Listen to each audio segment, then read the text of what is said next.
ආයුබෝවන් ළමයි. අපි අද එකතු වෙන්නේ සිංහල සාහිත්‍ය සංග්‍රහයේ 11 වෙනි පාඩමත් එක්ක. හැමෝම සිංහල සාහිත්‍ය සංග්‍රහයේ පොත් අරගෙන ඇති. හරි අපි අරගමු. අපේ 11 වෙනි පාඩම තමයි මග විසිතුරු. මග විසිතුරු පාඩම උටගෙන තියෙන්නේ සැල්හිණි සංදේශයෙන්. සැල්හිණි සංදේශය කියන්නේ කෝට්ටේ යුගයේදී තොටගමුවේ ශ්‍රී රාහුල හාමුදුරුවන් විසින් ලියපු පද්‍ය කාව්‍ය සංග්‍රහයක්. අපි කලින් පාඩමේදී කතා කරා හංස සංදේශයෙන් උපුටාගත් කවි කිහිපයක්.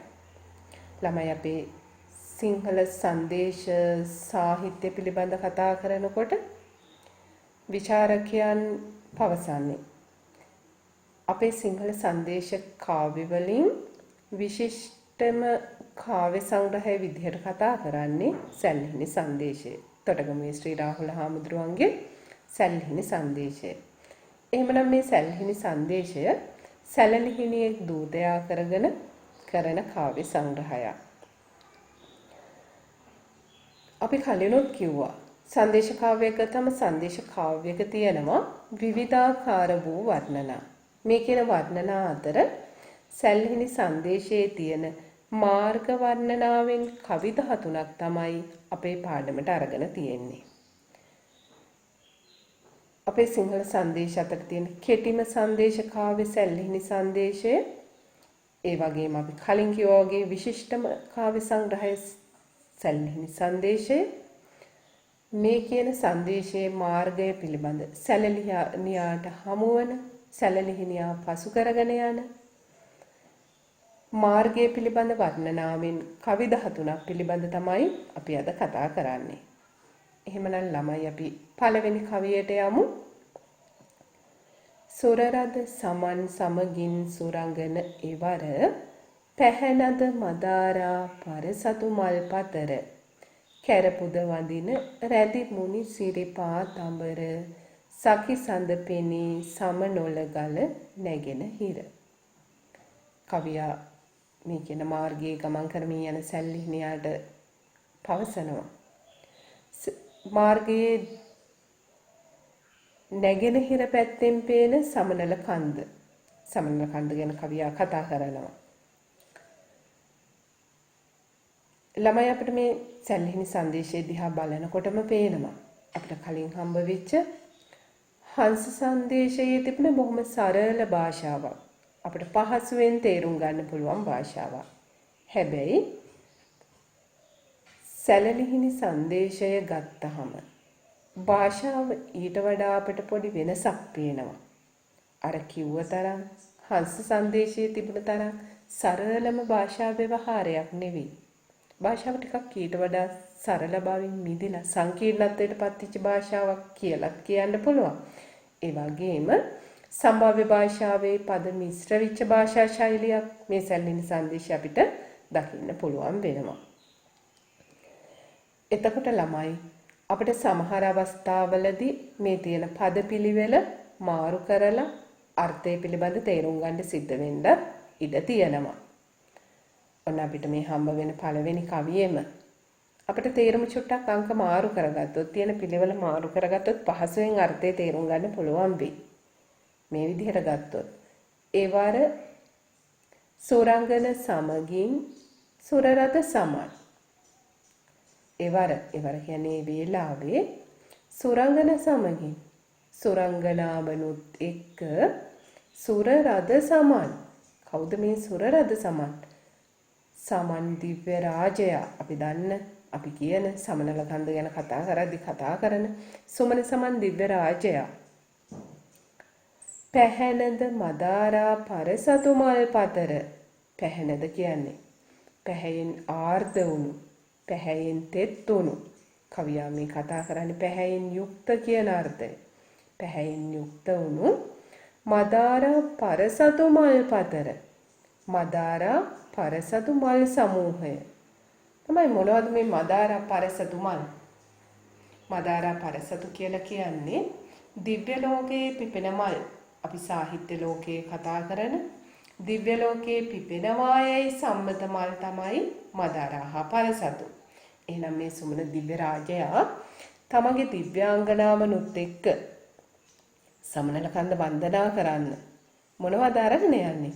දිව්‍ය ලෝකයේ පිපෙන්නා වූ සුවඳවත් වූ අලංකාරවත් වූ පරසතු මල්දාරා මල් සමූහයකුත් අරගෙන කැර පුද වඳින පූජා කරමින් වඳින්නා වූ මුනි සිරිපා තඹර රැඳි බුදුන් වහන්සේගේ සිරිපා තඹර රැඳි සිරිපා තඹර සිරිපා කියන්නේ බුදුන් වහන්සේගේ ශ්‍රී පාද තඹර කියනවා නෙළුම් මල් වලට. කවියා මේ දෙක එකට සම්බන්ධ කරනවා. රූපකාර්ථවත් කරනවා. ඔන්න කවියා පාවිච්චි කරනවා කාව්‍ය අලංකාරයක්. මොකද ළමයි මේ කාව්‍ය අලංකාරය? රූපක අලංකාර. බුදුන් වහන්සේගේ පාද කවියා සමාන කරන්නේ නෙළුම් මල් වලට. නෙළුම් මල් වල ස්වභාවය කවියා ආරෝපණය කරනවා බුදුන් වහන්සේගේ පාදවලට. නෙළුම් මල් තඹර කියන්නේ රතු නෙළුම් මල්. රතු නෙළුම් මල් වල පැහැය රතු පැහැය. බුදුන් වහන්සේගේ පාද බුදුන් වහන්සේගේ සියුමැලි පාද රතු වර්ණයේ රෝස වර්ණය වර්ණ විදියට සාම්‍යයි. නෙළුම් මල් සුවඳවත්. බුදුන් වහන්සේගේ පාද සුවඳවත්. නෙළුම් මල් සියුමැලි හරි සිනිඳු. බුදුන් වහන්සේගේ පාද හරි සිනිඳු. කවිය රූපකාලංකාරයක් පාවිච්චි කරනවා. ඒ තුළින් බුදුන් වහන්සේගේ පාදවල ස්වરૂපය පිළිබඳ අපේ හිතවල මවලා පෙන්නනවා. මේ කියන බුදුන් වහන්සේගේ සිරිපා තඹර රැඳුණා වූ සමනොල ගල සකිසඳ නැගෙනහිර පෙනේ. සමනල කන්ද සකිසඳ උතුම් යහළුව නැගෙනහිර පැත්තෙන් පේනවා. නේ? කවිය කියනවා තමන්ගේ දූතයා වෙන සැල්ලිහිණියට කතා කරලා කියනවා යහළුවේ ඔබ යන මේ පාරේ නැගෙනහිර පැත්තෙන් තියෙනවා සමනල කන්ද. ඒක නිකම්ම සමනල කන්දක් නෙවෙයි. බුදුන් වහන්සේගේ සිරිපා තඹර රැඳිච්ච සමනල කන්ද. ඒ විතරක් නෙවෙයි සුමන දිව්‍ය රාජයා දිව්‍යාංගනාවනුත් එක්ක පරසතු මදාරා මල් පූජා කරමින් වඳින සමනල කන්ද. ඉතින් මේ කවිය කියවන බෞද්ධයාට තමන්ගේ බෞද්ධාගම ගැන තමන්ගේ ශාස්ත්‍රවරයා වන බුදුන් වහන්සේ ගැන කවියා මේ කියන කාරණාවත් එක්ක මොන වගේ හැඟීමක්ද ඇති වෙන්නේ අපට සමනල කන්ද ගැන බෞද්ධාගම ගැන ශ්‍රද්ධාවක් භක්තියක් ඇති කරවන්නට කවියා සමත් වෙලා තියෙනවා.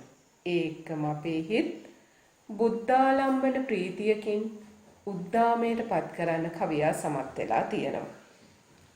අපිට කියන්න පුළුවන් කවියා මේ පාවිච්චි කරන්නේ භාවික ගුණයෙන් යුක්ත වචන භාවිකාර්ථවත් පද. මොනවද ළමයි මේ භාවික පද භාවිකාර්ථවත් පද කියන්නේ? හැඟීම් දනවන වචන. මේ කියන කවියත් එක්ක බෞද්ධාගම ගැන සමනල කන්ද ගැන බුදුන් වහන්සේ ගැන අපි හිතන හැඟීමක් ඇති වෙනවා. භක්තිමත් හැඟීමක්, ශ්‍රද්ධාවන්ත හැඟීමක්. එහෙමනම් තොටගමේ ශ්‍රී රාහුල හාමුදුරුවෝ භාවිකාර්ථවත් පද පාවිච්චි කරලා සූරරද සමාන් පැහැනද මදාරා නේ සකිසඳ පෙනේ සමනොල ගල මේ හැම තැනකම මේ පද සංඝටනාවේ නැත්නම් පද සංයෝජනය කරලා තියෙන ආකාරයේ හරි හැඟීම් දනවන ස්වභාවයක් තියෙනවා. ශ්‍රද්ධාවක් භක්තියක් දනවන්න කවියා උත්සාහ කරලා තියෙනවා. එහෙමනම් මේ කවිය අපිට කියන්න පුළුවන් එක පැත්තකින් අපේ හිතවල බුද්ධාලම්බන ප්‍රීතියක් ඇති කරන විදිහේ කවියක්. ඒත් එක්කම මේ කවිය හරහා අපිට මේ තත්කාලීන සමාජය ගැන තත්කාලීන සමාජයේ තොරතුරු තත්කාලීන සමාජ සංස්කෘතික පසුබිම පිළිබඳ යම් තොරතුරු වහනය වෙනවා නැත්නම් දැනෙනවා කියලා අපිට කතා කරන්න පුළුවන්. ප්‍රධානම කාරණාව තමයි මේක හරහා මේ සමනල කන්ද මේ කතා කරන කෝට්ටේ යුගයේ ගෞරව සම්භාවනාවට පාත්‍ර වෙලා තිබිලා තියෙනවා සහ අපේ බෞද්ධ ආගමිකයන් බොහොම ගෞරව භක්තියෙන් මේ සිරිපා කන්ද වැඳ පුඳලා තියෙනවා. කවිය කතා කරන්නේ දෙවියන් විසින් මල් පූජා කරමින් වඳින බව. ඒ හරහා ධනිත වෙනවා මේ තත්කාලය වෙනකොට සමනල කන්ද වන්දනාමානයට පාත්‍ර වුණු ස්ථානයක් කියන එක. ඉතින් ළමයි අපි දැක්කා කවියා මේකෙදී අර්ථාලංකාරයක් විදිහට රූපකාලංකාර පාවිච්චි කරලා තියෙනවා. අපි කලින් පාඩමේදී කතා කරා වගේම ශබ්දාලංකාර පාවිච්චි කරලා තියෙනවා. එකක් තමයි එකම අකුරකින් අවසන් කරනවා. කවියා එකම අකුරකින් අවසන් කරනවා. එවර, පතර, තඹර, නැගෙනහිර. කවියේ මුල කවිය එකම අකුරකින් ඉවර කරලා තියෙනවා. සුරරද, පැහැනද, කැරපුද, සකිසඳ. එහෙමනම් ළමයි ශබ්දාලංකාරයක් විදිහට එලි සමය, මුල එලි සමය, අග එලි සමය පාවිච්චි කරලා තියෙනවා. අපි එකින් එක කවියට කතා කරන්න අවශ්‍ය වෙන්නේ මේ මුළු කවි පන්තිය පුරාවටම කවියා එලි සමය කියන ශබ්දාලංකාරය පාවිච්චි කරලා තියෙනවා. ඒත් එක්කම කතා කරනවා ළමයි අපි විරිත. විරිත අපි කලින් පාඩමේ කතා කරා.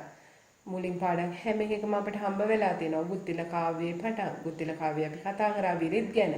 ගුත්තිල කාව්‍යයේ කවි 34 ඇතුලේ අපි විරිත් තුනක් දැක්කා. ගී විරිතක් තිබුණා. මහපියුම් ගී විරිත. පෙළියකට මාත්‍රා 16ක් වන විරිතක් තිබ්බා. පෙළියකට මාත්‍රා 26ක් වන සවිසිමත් විරිත තිබුණා. අපි විරිත් ගැන දන්නවා. පෙළියකට මාත්‍රා 12ක් වෙන විරිතක් හම්බුණා මුනිසිරිපාසෙ බිමින්නේ කවි පන්තියේදී. එතකොට ළමයි මේ සැල්ලිහිණි සංදේශය ගැන කතා කරනකොට සැල්ලිහිණි සංදේශයේ යහගී විරිතෙන් තියෙන කවියක් දූතාශිර්වාදයේ සහ දසපද සැහැල්ලක් හම්බ වෙනවා. ඒ හැරුණහම ඉතිරි කවි සියල්ලම සමුද්‍ර ഘോഷ කියන විරිතෙන් රචනා කරපු කවි තියෙන්නේ. පේලියකට මාත්‍රා 18ක් 19ක් වෙන විරිත තමයි සමුද්‍ර ഘോഷ විරිත. එහෙනම් මේ සැලෙහිණි සංදේශය අපිට හම්බෙන සියලුම කවිවල කවි 13ේම නිර්දේශ කරලා තියෙන අපිට හම්බ වෙන්නේ සමුද්‍ර ഘോഷ විරිත. එහෙනම් කවියා පාවිච්චි කරලා තියෙනවා එලි සමය කියන ශබ්දාලංකාරය, විරිත කියන ශබ්දාලංකාරය. හරි. එහෙමනම් අපි දැක්කා සැලෙහිණියට මහා මාර්ගයේ හම්බ වෙන සමනල කන්ද ගැන තමයි කවියා පළවෙනි කවියෙන් කතා කරේ. සමකාලීන සමාජ තොරතුරක් ඉස්මතු වෙනවා අපි දැක්කා. පාඨකයාගේ හිත් බුද්ධාලම්බන ප්‍රීතියකින්, ආගමික ශ්‍රද්ධාවකින්, භක්තියකින් උද්දීපනය කරන්න පුළුවන් වෙන විදිහට කවියා මේ කියන අවස්ථාව සිද්ධිය වර්ණනා කරලා තිබුණා. අපි දෙවෙනි කවියට යනවා අපිට හම්බ වෙන. ගණේ මිනි බැබලි කිරණෙව් සතපාය, රණේ යටග සැවුලිඳු දදගල පාය, අනේ ලකර කළ පුර අප නර පාය, පෙනේ දකුණ මහසෙන් දෙව් රද පාය. සමනල කන්ද පහු කරගෙන යනකොට මේ යන ගමන් මාවතේ සැලලිහිණියට හම්බ වෙනවා දකුණු පැත්තෙන්. සැලලිහිණියට මාර්ගයේ දකුණු පැත්තෙන් පේනවා මහසෙන් දෙව් රද පාය, මහාසේන දිව්‍ය රාජයාගේ ප්‍රාසාදය. කවුද මේ මහාසේන දිව්‍ය රාජයා? මහාසේන දිව්‍ය රාජයා කියලා කියන්නේ ළමයි කතරගම දෙවියන්ට ස්කන්ධ කුමාර කියලා අපි කියන්නේ. කතරගම දෙවියන්ගේ ප්‍රාසාදයේ දකුණු පැත්තෙන් පේනවා කියලා කවිය වර්ණනා කරනවා. කවියේ තේරුම් බලලා අපි අනිත් දේවල් අන්තර්ගතය ගැන කතා කරමු. මෙන්න මෙහෙමයි ළමයි. මේකේ අපි කිව්වේ හංස සංදේශයට වඩා පොඩ්ඩක් සංකීර්ණයි කියලා. අපිට ඉතින් පද ටික මාරු කරගන්න වෙනවා. දැන් ඔන්න පැන්සලක් අතේ තියෙනවා නම් අංක කරගන්න පුළුවන් පිළිවෙල මේ විදිහට අංක කරගන්න ඕනේ. පිළිවෙල අනුපිළිවෙල මං කියන්නේ. සතපාය කිරණෙව් ගණේ මිනි බැබලි. පළවෙනි පේලිය. සතපාය කිරණෙව් ගණේ මිනි බැබලි. සතපාය සත පා කියනවා පාදවලට, සත කියනවා සියයට. සතපා පාද 100ක් ඇති. පාද 100ක් තියෙන හින්දා කියනවා සතපා කියලා. කාටද? සූර්යයාට. පාද 100 ගණනක්, රශ්මි ධාරා 100 ගණනක් තියෙන හින්දා ශූරයාට කියනවා සතපා කියලා. එහෙනම් ඔන්න සතපා කියද්දි සමාස පාඩම මතක් වෙන්න ඕනේ අපේ ළමයින්ට. නේද? සතපා කියන්නේ මොන සමාස පදයක්ද? අන්‍යාර්ථ සමාසය. නේ වචන ටිකේ තේරුම පාද 100ය. හැබැයි සමාස වුණාට පස්සේ තේරුම ශූරයා. වෙනමම තේරුමක් දෙනවා අන්‍යාර්ථ සමාසය. හරි. සතපාය කිරණෙව්. කිරණ කියනවා රශ්මිය. එව් කියනවා වගේ. කිරණ එව් සංදි වුණාම කිරණෙව්. නේ? පූර්වස්සර ලෝප සංදියෙන් සංදි වෙලා තියෙන්නේ. ශූරයාගේ රශ්මියක් වගේ ගණේ මිනි බැබලි ඝන මැණික් වලින් බබලන්නා වූ මැණික් කියන්නේ හරි දීප්තිමත්. ඝන මැණික් මොන වගේ මැණික්ද? ශූරයාගේ කිරණක් වගේ බබලන ඝන මැණික්. ඝන මැණික් වලින් බබලන්නා වූ රණේ යටග සැවුලිදු දඳ ගලපාය. රණේ යටග රත්තරණේ යටග කියන්නේ රත්තරන් යෂ්ටි අග රත්තරන් යෂ්ටි වල කෙලවර රත්තරන් යෂ්ටි රිටි ලී රත්තරන් රිටි වල කෙලවර සැවුලිදු දඳ ගලපාය. සැවුල ඔන්න අපි සැවුල දන්නවා. සැවුල කියන්නේ සැවුලන් හඬලනවා කියලා සින්දුවකත් එන්නේ. නේද? උදේ පාන්දර සැවුල කියන්නේ කාටද? කුකුලා. රත්තරන් යෂ්ටි අග සැවුලිදු දද ගලපාය කුකුල් පොඩි ගලපා බැඳලා තියෙන මේ කියන ස්ථානයේ මැණික් ඝන මැණික් වලින් බබලනවා. විතරක් නෙවෙයි රත්තරන් වලින් කරපු යෂ්ටි අග තමයි කුකුල් කොඩි බැඳලා තියෙන්නේ. කුකුල් කොඩියේ අයිතිකාරයා කවුද? කුකුල් කොඩියේ හිමිකරුවා තමයි මහසෙන් දෙවියෝ. මහාසේන දිව්‍ය රාජයා. මේ කියන්නේ කවුද? ස්කන්ධ කුමාර කතරගම දෙවියන්. හරි? අනේ ලකර කළ. ඔන්න ළමයි මේ 3 වෙනි පේලියයි 4 වෙනි පේලියයි පේලි දෙක එකට දාලා අපිට සිද්ධ වෙනවා පද ටික මාරු කරගන්න. මෙන්න මේ විදිහට. අනේ ලකර කළ 4 වෙනි පේලියට යනවා ඊළඟට මහසෙන් දෙව්රද පාය ආයි 3 වෙනි පේලියට එනවා අප නරපාය පුර දකුණ පෙනේ. ආයි බලගන්න. අනේ ලකර කළ මහසෙන් දෙව්රද පාය අප නරපාය පුර දකුණ පෙනේ. අනේ ලකර කළ අනේ ලකර කියන්නේ නොඑක් අලංකාර කරපු නොඑක් විදිහට අලංකාර කරපු මහසෙන් දෙව්රද පාය මහාසේන දිව්‍ය රාජයාගේ ප්‍රාසාදය අප නරපාය පුර අපේ නරපා අපේ රජුරුවන්ගේ නගරයේ දකුණ පෙනේ. දකුණු පැත්තෙන් පේනවා. ඔන්න එහෙනම් කවිය වර්ණනා කරේ මේ මොකක් ගැනද? මහසෙන් දෙවියන්ගේ ප්‍රාසාදය ගැන. නේද ළමයි? එහෙනම් ළමයි ඔන්න අපිට සමාජ තොරතුරක් මේක හරහා වහනය වෙනවා, උද්දීපනය වෙනවා. මොකද සමාජ තොරතුර?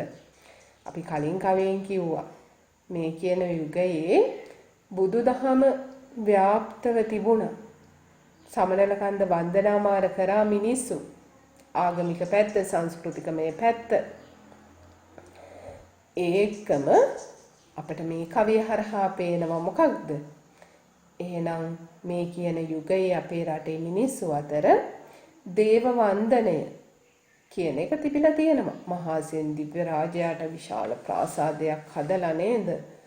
මැණික් වලින් රත්තරන් වලින් යුක්තව මේ අලංකාර කරලා තිබ්බ විදිහ ගැන කියනකොට අපිට පේනවා මිනිස්සුන්ගේ ජන විඥානය පේන්නේ, දෙවියන්ට කරපු සැලකිල්ලේ තරම පේන්නේ නේ? මිනිස්සු දෙවියන් සම්බන්ධයෙන් තියෙන බියමුසු ගෞරවය අපිට මේ හරහා පේන්නේ. එහෙමනම් උන සමාජ තොරතුරක් මේක හරහා වහනය වෙනවා.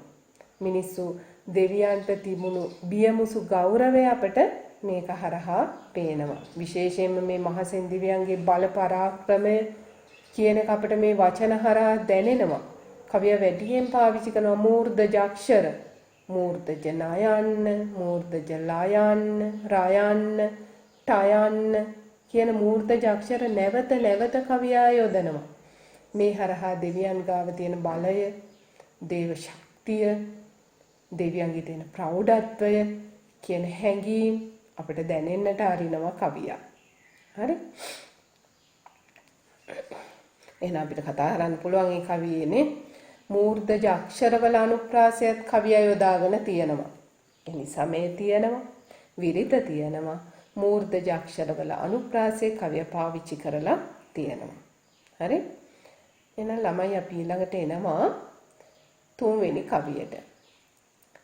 වළඳින අදහසින් මෙන් සුර ගඟ අඟන නල බල සසල දල රල පෙළ නුඹ නැගෙන වෙලලස ගැවසි මුතුසක් පබලු බබලන බල මහ මුහුද එම සඳ උතුරින් පෙනෙන. පළවෙනි පේලියේ පද ටික මාරු කරගත්තා නම් වඩාත් පහසුයි. සුර ගඟ අඟන වළඳින අදහසින් මෙන්.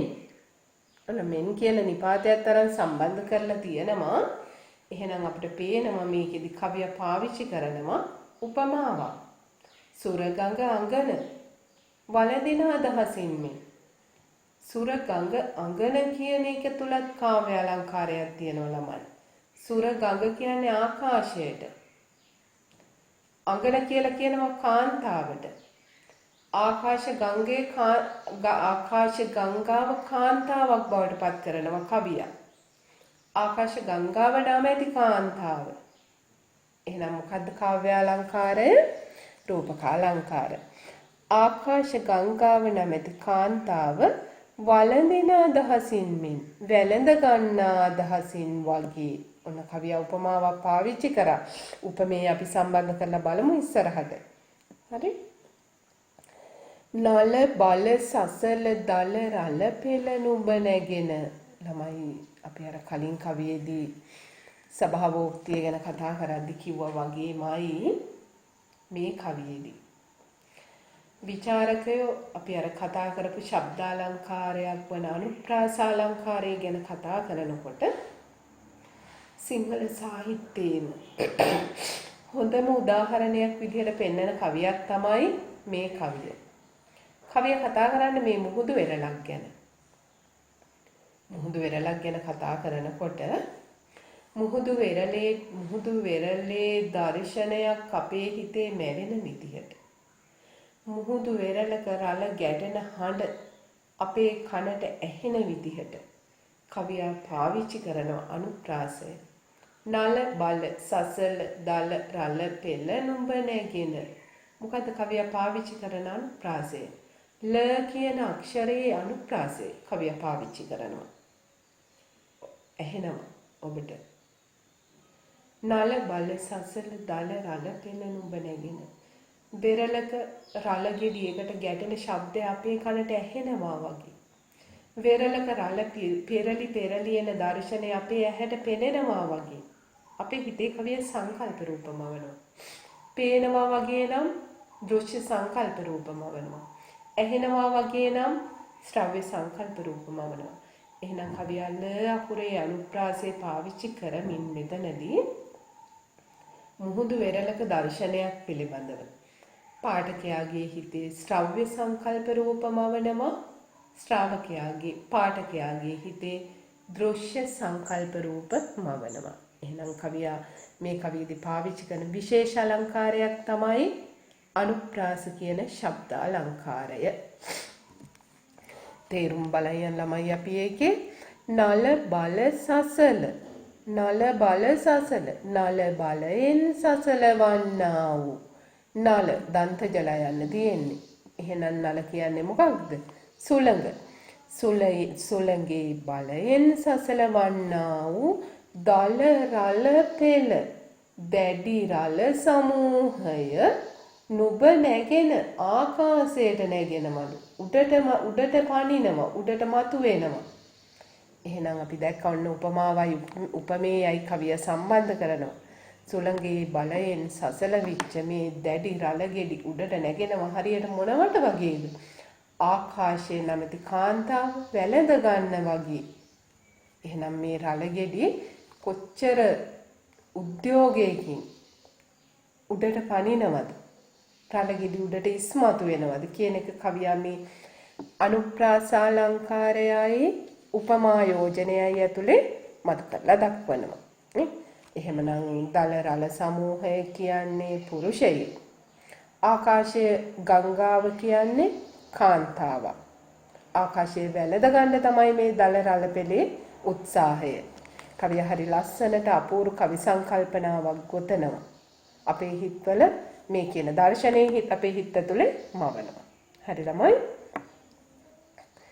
වෙලලස ගැවසි මුතුසක් පබලු බබලන අර දල රළ ශබ්දය ඇහෙනවත් එක්කම වෙලලස වෙරළ අසල වෙරළ ආසන්නයේ ගැවසිලා තියෙනවා. වෙරළ ආසන්නයේ තියෙනවා ගොඩ ගැහිලා තියෙනවා මොනවද? මුතු සක් පබලු. මුතු බෙල්ලන්ගේ මුතු සක් හග්ගෙඩි පබලු බබලමින් තියෙන ඊළඟ එකේ පද පෙළි චුට්ටක් මාරු කරගන්න වෙනවා ළමයි අපට. එම සඳ උතුරින් පෙනෙන මහ මුහුද බල. එම සඳ එම වේලාවේ සඳ බහුවර්ථ පදයක්. මෙතන සඳ කියන්නේ කාලය. එම වේලාවේ උතුරින් පේන උතුරු දිශාවෙන් පේන මහ මුහුද බල. මහ මුහුද බලන්න කියලා කාටද මේ කියන්නේ? සැල්ලිහිණියාට කවියා කියනවා බල. ක්‍රියාපදයේ ප්‍රකෘතිය බල. ක්‍රියාපදයේ ප්‍රකෘතිය විධික්‍රියාවක් විදිහට කවියා පාවිච්චි කරලා තියෙන අවස්ථාවක් නේ. නම් බල කියන එක විධික්‍රියාවක්. සැල්හිණියට කියනවා මෙච්චර මේ සුන්දර වුණු මේ වෙරළේ දර්ශනය නරඹන්න. එහෙනම් ඔන්න සැලලිහිණියාට හමුවන මාර්ගයක් විදිහට සැලලිහිණියාට හමුවන මාර්ගයේ දර්ශන විදිහට කවියා අපූර්ව පරිසර වර්ණනාවක් මේ කියන කවියෙන් ඉදිරිපත් කරලා තියෙනවා. හරි ළමයි. අපිට හම්බුණා රූපකාලංකාර හම්බුණා, උපමා හම්බුණා, අනුප්‍රාසය, එලිසමය, විරිත මේ කියන කාව්‍ය අලංකාරات එක්ක කවිය හරි ලස්සන අපූර්ව පරිසර වර්ණනාවක් අපි ඉස්සරහම අවල පෙන්නලා තියෙනවා. අපි යනවා ළමයි 4 වෙනි කවියට. සන්නන් සිහින් ගෙඳි සෙවනලු වැලි තෙලෙන තැන් තැන්වලම සැතපී සියුමැලි බැවින රන්වන් කරල්ගෙන එන ගිරවුන් අතින යන් මන් තොසින් මග තොරතුරු නියම දැන. කවියා කතා කරලා තමන්ගේ දූතයාට කියනවා කවි මේ හම්බ වෙන පරිසරය ගැන අපූර්ව වර්ණනාවක්. හරි? අපිට ළමයි සිද්ධ වෙනවා මේකේ පළවෙනි පේලියේ පද චුට්ටක් මාරු කරගන්න වෙනවා. සන්නන් කියන එක දෙකට කැඩෙනවා. මෙහෙම. නන් සිහින් ගෙඳි සෙවනලු අර මුල පදයට යනවා සන්.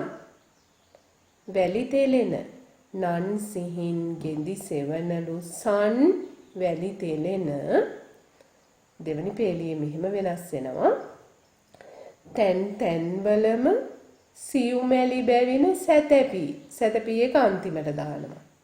හරි? එහෙනම් අපි බලමුකෝ තේරුම.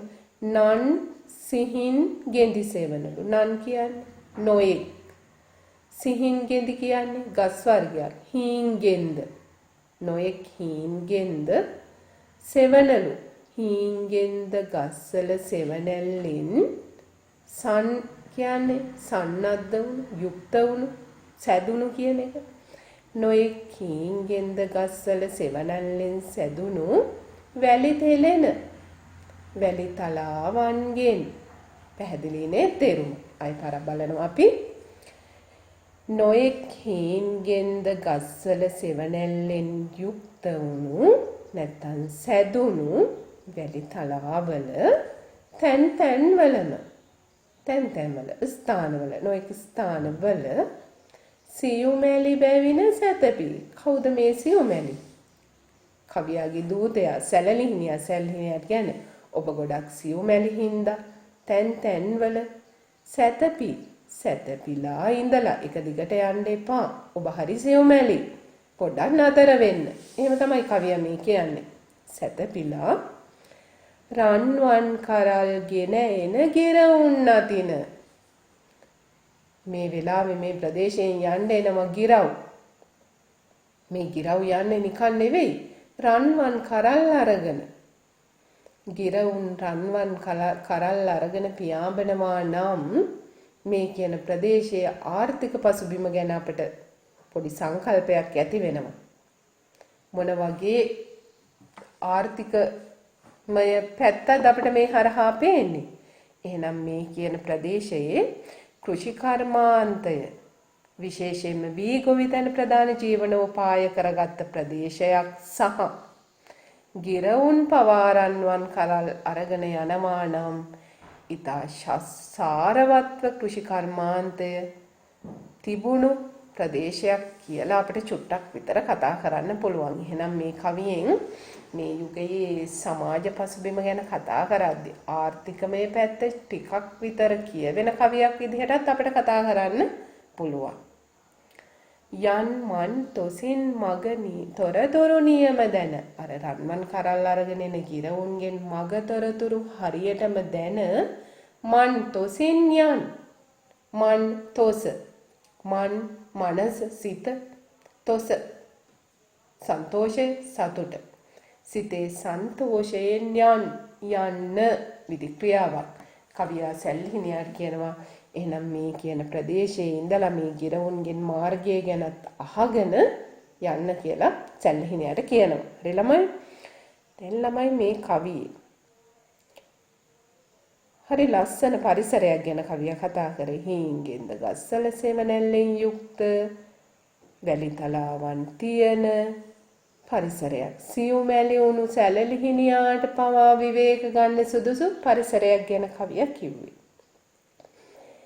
ඒ වගේ තැනක් ගැන, ඒ වගේ පරිසර පද්ධතියක් ගැන කතා කරනකොට කවියා පාවිච්චි කළ තියෙන භාෂාව හරිම සරලයි, හරිම සුගමයි. හරි පහසුවෙන් උච්චාරණය කරන්න පුළුවන් පද සංයෝජනයක් තියෙන්නේ.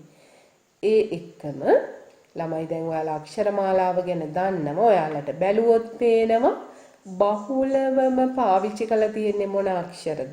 අර අක්ෂර උත්පත්ති ස්ථාන අනුව අක්ෂර වර්ග කරනකොට වැඩියෙන්ම තියෙන්නේ බැලුවොත් ඔයාලට පේනවා දන්තජ අක්ෂර. දන්තජ අක්ෂර බාහුල්‍යයක් තියෙනවා. දන්තජ අක්ෂර බහුල බවක් තියෙනවා. මේ දන්තජ අක්ෂර බහුල බවත් එක්ක දන්තජ කියන්නේ හර මිහිරි අකුරු.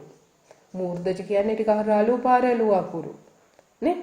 දෙමළ භාෂාවයි හින්දි භාෂාවයි. හින්දි වචනවල වැඩියක්ම තියෙන්නේ දන්තජයි තාලුජයි අක්ෂර. හරි මිහිරි. අපි අහන්නත් ආසයි.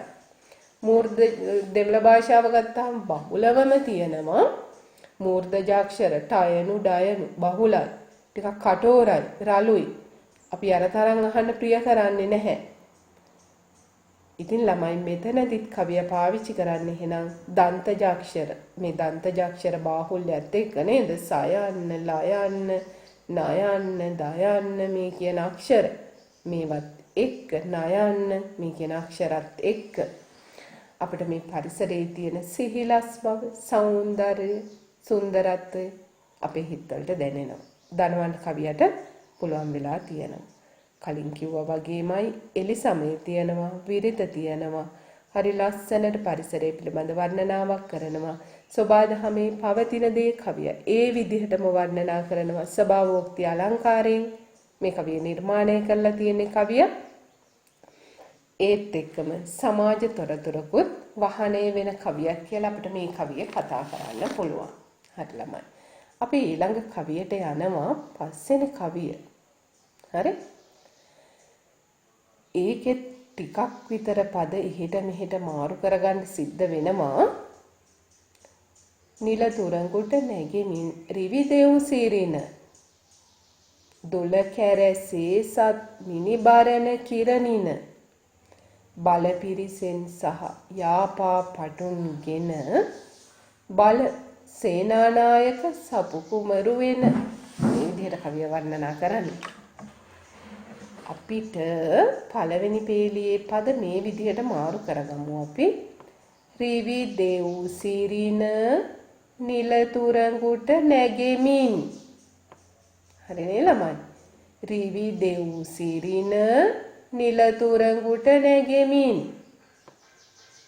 දෙවෙනි පේලිය මාරු කරගන්නවා මෙහෙම. මිනි බරණ කිරණින සේසත් දුල කැර. මිනි බරණ කිරණින සේසත් දුල කැර. තුන්වෙනි පේලිය. යාපා පටුන්ගෙන බල පිරිසෙන් සහ යාපා පටුන්ගෙන බල පිරිසෙන් සහ හතරවෙනි පේලිය එන සේනානායක සපුකුවරු බල. හරි ළමයි තේරුම් බලමු අපි. රිවි දෙව් සිරින රිවි දෙව් සිරින රිවි දෙවියෝ ශූර දෙවියන් ශූර දෙවියන්ගේ සිරින් ශූර දෙවියන්ගේ ස්වරූපයෙන් ශූර දෙවියන්ගේ ආකාරයෙන් නිලතොරඟුට නැගෙමින් නිල් පාට අශ්වයා පිට නැගෙමින්. නිල් පාට අශ්වයෝ ඉන්නවද ළමයි? ඔය ඥාන විකෘති විචය එහෙමනම් ඉන්න පුළුවන් නේ? මේ කතා කරන්නේ නිල් පාට අශ්වයා කියලා කළු පාට අශ්වයා වල දන්නවා. අපේ සාහිත්‍ය ලෝකයේ සාහිත්‍ය සංකල්පනාවන් කළු පාට ගැන කතා කරන්නේ නිල් පාට කියලා. නේ? කාන්තාවන්ගේ කොණ්ඩේ ගැන කවියෝ වර්ණනා කරනවා. නිල් වන් කෙස් කලඹක් කියලා කතා කරන්නේ. එහෙනම් මේ නිල් පාට අශ්වයා කියද්දි කවිය කතා කරන්නේ කළු පාට අශ්වයෙක් ගැන. කළු පාට අශ්වයෙක්ගේ පිටේ නැගලා හරියට ශූර දෙවියන්ගේ ආකාරයෙන් නෙමෙයි කතා කරන්නේ සේනානායක සපු කුමාරයා ගැන. ඔයාලා ඉතිහාසය ඉගෙන ගන්න දරුවෝ විදිහට දන්නවා. අපේ ලංකා ඉතිහාසය ගැන කතා කරද්දී සේනානායක සපු කුමාරයා නේද? මේ කියන සිද්ධිය යාපා පටුන ජයගත්ත. යාපා පටුන විදේශිකයන්ගෙන් බේරගත්ත. කෝට්ටේ යුගයේ පැවති යුද්ධයක් ගැන මේ කතා කරන්නේ. සිවිල් අරගලයක් ගැන මේ කතා කරන්නේ. කෝට්ටේ යුගයේදී යාපා පටුන බේරාගත්ත සටන් කළා බේරාගත්ත සේනානායක සපු කුමාරයා යුද්ධේ දිනලා එන සේනානායක සපු කුමාරයා ගැන කතා කරද්දී කවියා ඔහුව සමාන කරන්නේ ශූර දෙවියන්ට. ශූරයා කියද්දී බලය, ශක්තිය, තේජස කියන සංකල්ප අපිට මතක් වෙන්නේ. එහෙනම් සේනානායක සපු කුමාරයා ශූරයාට සමාන කරනවත් එක්කම සේනානායක සපු කුමාරයා ගාව තියෙන ස්වරූප එහෙම නැත්නම් එයා ගාව තියෙන ස්වභාවයන් අපිට මතක් වෙනවා. සේනානායක සපු කුමාරයාගේ ශක්තිය, බලය, තේජස කියන දේවල් අපිට මතක් වෙනවා.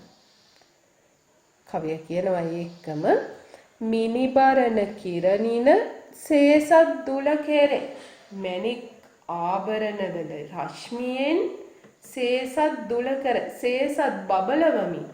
මේ සේනානායක සපු කුමාරයා නිල් පාට අශ්වයා පිටේ නැගගෙන එනකොට එයා පැලඳගෙන ඉන්න මණික් ආභරණවල රශ්මියෙන් සේසත් පවා බබලනවා. සේසත් පවා බබලන තරම් මිනි ආභරණ මෙයා පැලඳගෙන ඉන්නේ. එහෙනම් ළමයි සබාදහමේ පවතින විදිහටමද මේ වර්ණනා කරන්නේ? සබාවෝක්තියෙන්ද? නෑ නේද? සබාවෝක්තියෙන් නෙවෙයි කවිය මේ කියන අවස්ථාව වර්ණනා කරන්නේ. අතිශයෝක්තියෙන් කියන්නේ. අතිශයෝක්ති අලංකාරයෙන් යුක්ත කවියක්. හරි. එහෙනම් අපි ඊළඟ බලමු. යාපා පටුන්ගෙන යාපා පටුන ජය අරගෙන බල පිරිසෙන් සහ බට පිරිසත් සමග එන්නා වූ සේනානායක සපු කුමරු බල. සේනානායක සපු කුමාරයා බලන්න. කවියා කාටද මේ ආරාධනා කරන්නේ?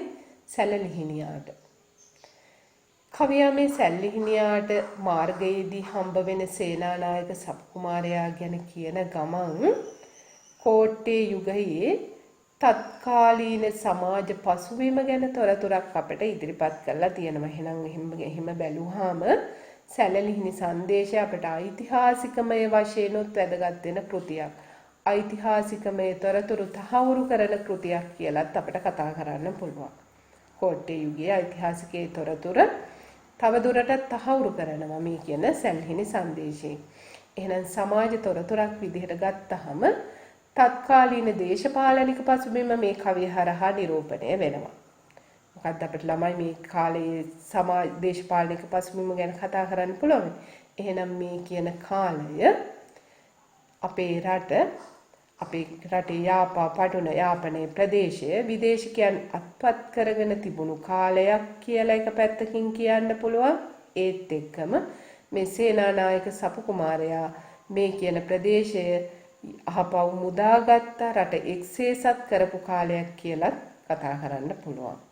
එහෙනම් රටේ දේශපාලන අස්ථාවරව තිබිච්ච රට දේශපාලන වශයෙන් ස්ථාවර තත්ත්වයකට පත්වෙච්ච යුගයක් විදිහට මේ කවිය හරහා කවියා අපට ඉදිරිපත් කරලා තියෙනවා අපේ රටේ තිබ්බ දේශපාලනික පසුබිම දේශපාලනික තොරතුරු. හරි එතකොට ළමයි මේ කවියෙත් එලිසමේ කියන කාව්‍යාලංකාරය අපි දැක්කා. විරිත පොදු විරිත මේ කවි පන්තිය පුරාම දකින්න හැමනේ මාත්‍රා 18 විරිත අපි මේ කවි පන්තියේ දැක්කා. ඒත් එක්කම ශූර දෙවියන්ට උපමා කරා සේනානායක සපු කුමාරයා කියන උපමාව හරහා උගේ තේජස බලය වික්‍රමයේ කියන ගුණාංග ඉස්මතු වෙලා පෙනුණා. මුල එලිසමේ අග එලිසමේ මේ කවියේ තිබුණා. හරි. එහෙමනම් ළමයි අපි කිව්වා මේක සමාජ තොරතුරු විදිහට බලද්දි දේශපාලනික වශයෙන් වැදගත් වෙන කවියක්.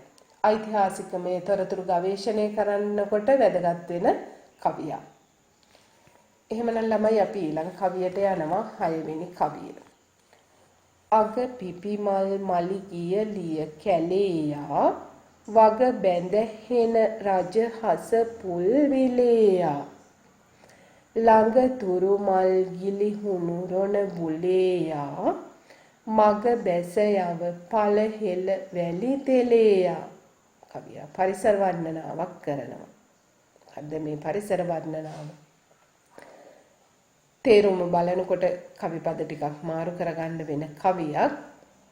අග පිපි මල් කියන්නේ අග මල් පිපි පළවෙනි පේලිය එච්චරයි. දෙවෙනි පේලිය රාජ්‍ය හස වග බැඳ හෙන පුල් විලේයා.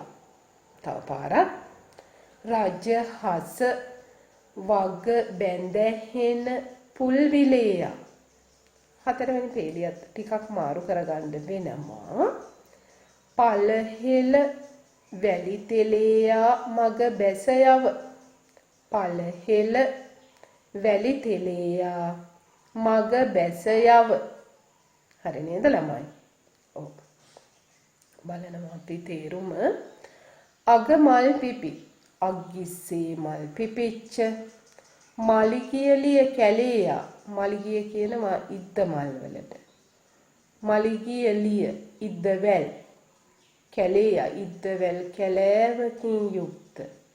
ඉද්ද වැල් කැලෑවක් තියෙනවා. ඉද්ද වැල් සමූහයක් තියෙනවා.